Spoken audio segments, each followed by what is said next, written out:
तुझे इतके मॅटर आलेत, तुला त्यातलं एकच सांगतो, मी आणखी हात नाही घातला. आज सकाळी नागपूरकर नावाची महिला नागपूरची माझ्याकडे आली होती. आज सकाळचा विषय सांगतो, म्हणून तू सावध होय.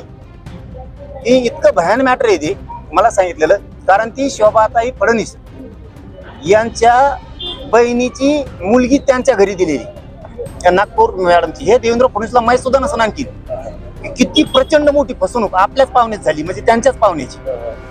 मी तुझे मॅटर इतके आलेत माझ्याकडे, तू धन्या इथून पुढे तरी महिना दिला लागू नको, आमचे लोक उचकू नको.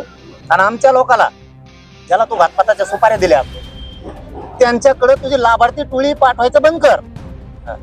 इतके मॅटर आले, तुला एकच सांगितलं मी, तुला याच्यातूनच तू सावध होशील. तुला कळत असताना आता मी काय बोललो आज. रंजना प्रदीपराव नागपूरकर ही बिचारी महिला ब्राह्मणांची आज सकाळी माझ्या घरी येऊन इतकी रडत होती. तिचा नवरा सुद्धा मेलाय त्या टेन्शन पाहिजे याच्याचा. हे देवेंद्र फडणवीस साहेबाला माहित नसन तुमच्या पाहुण्याचं, तुमच्या घरातलं नातं. आता शोभाताई फडणवीस मला नाही माहित कोणी, बहुतेक त्यांची आई आहेत का, आईच असतील वाटतं ना फडणवीस साहेबांच्या, किंवा नात्यातला कोणी असतील माहित नाही समजा, पण हे त्यांच्या घरातले नातेवाईक. तर मंडळी, हे होते मनोज जरांगे पाटील. जाहीररित्या नागपूरच्या त्या महिलेचं नाव त्यांनी यावेळेस मीडियासमोर प्रेझेंट केलेलं. आता एखाद्या पीडित महिलेचं नाव हे मीडियासमोर प्रेझेंट करणं हे त्या अर्थाने चुकीचंच आहे. ते कायदेशीररित्या ते चुकीचं आहे. पण मनोज जरांगे पाटील यांनी ते नाव मीडियासमोर प्रकाशित केलं.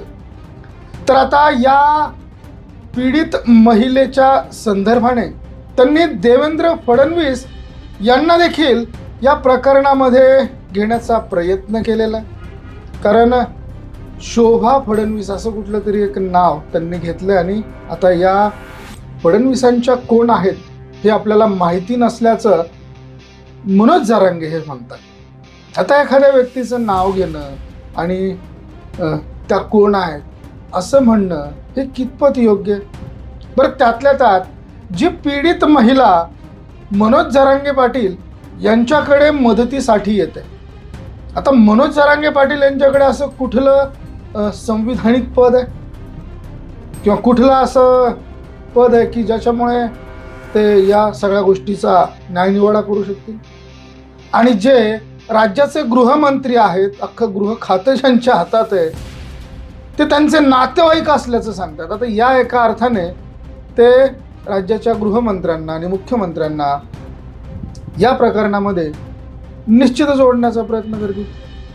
हे प्रकरण फडणवीसांपर्यंतच जाणार आहे आणि फडणवीसांना सांगण्यात येईल की अशा अशा नावाची महिला माझ्याकडे आली होती आणि ती पीडित महिला आणि त्या पीडित महिलेवरती अन्याय झालेला आहे आणि या सगळ्यांचं कारण मुंडे आहेत म्हणून. आता मुंडे हे या सगळ्या गोष्टींचं जर कारण असतील तर ते काम गृह खात्याचं आहे, पोलिसांचं आहे.